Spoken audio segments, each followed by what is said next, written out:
How are you? What will make a success of this summit today?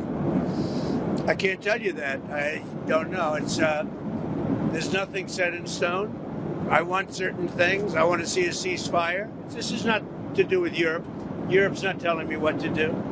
But they're going to be involved in the process, obviously, as will Zelensky. But I want to see a ceasefire rapidly. I don't know if it's going to be today, but I'm not going to be happy if it's not today. Everyone said it can't be today, but I'm just saying I want the killing to stop. I'm in this to stop the killing. You know, we're not putting up any money. We're making money. They're buying our weapons, and we're sending them to NATO, and NATO's sending us big, beautiful checks. But that I don't care about that. I care about it was a big factor when Biden spent $350 billion and got nothing. But what I do care about is they lost last week 7,011 people were lost, almost all soldiers. 36 people in a town which got hit by a missile, but over 7,000 soldiers. It's crazy. Could you describe a little bit, Mr. President, because I know you've had a lot of phone calls with President Putin. What's the difference in a face-to-face, in-person meeting? Look, he's a smart guy, been doing it for a long time, but so have I. Been doing it for a long time. And here we are with President. That was much more difficult than what I'm doing today, believe me. So we get along. There's a good respect level on both sides. And I think, you know, something's going to come of it. I noticed he's bringing a lot of business people from Russia. And that's good. I like that because they want to do business, but they're not doing business until we get the war settled. Are you going to talk about business? Will you do business? We have the hottest country on earth. We have the hottest economy on earth. We have the hottest country. We just set a new stock market record again. We have hundreds of billions of dollars flowing in from tariffs.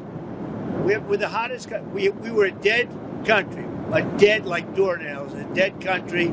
1 year ago, we were dead as a doornail, and now we have the hottest country. And he wants a piece of that because his country is not hot economically. In fact, it's the opposite.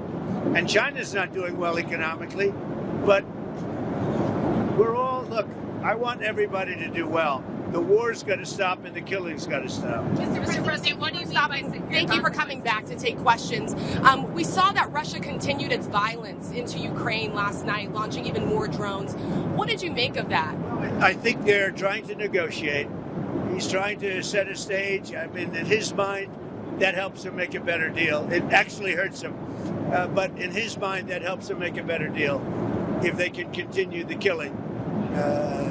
Maybe it's a part of the world. Maybe it's just his fabric, his genes, his genetics.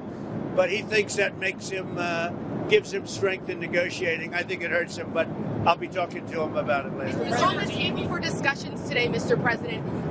Are the territorial swaps on the table?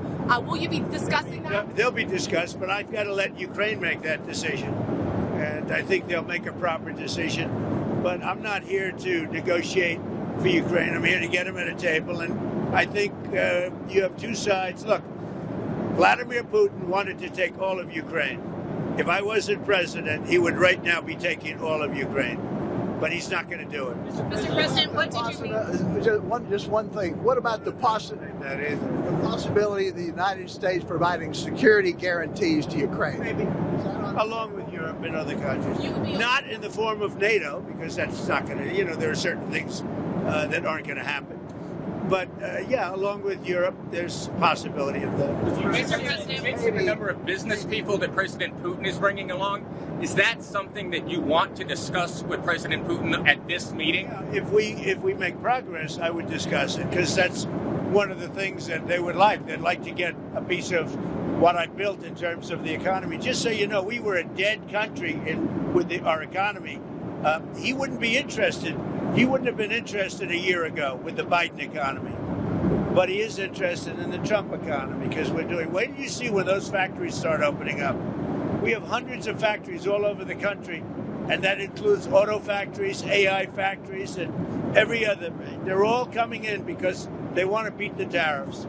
Because if they open here, they don't have to pay tariffs. If they don't open here, they have to pay, in some cases, 200%, 300%. I haven't even set some of the tariffs yet. I'll be setting tariffs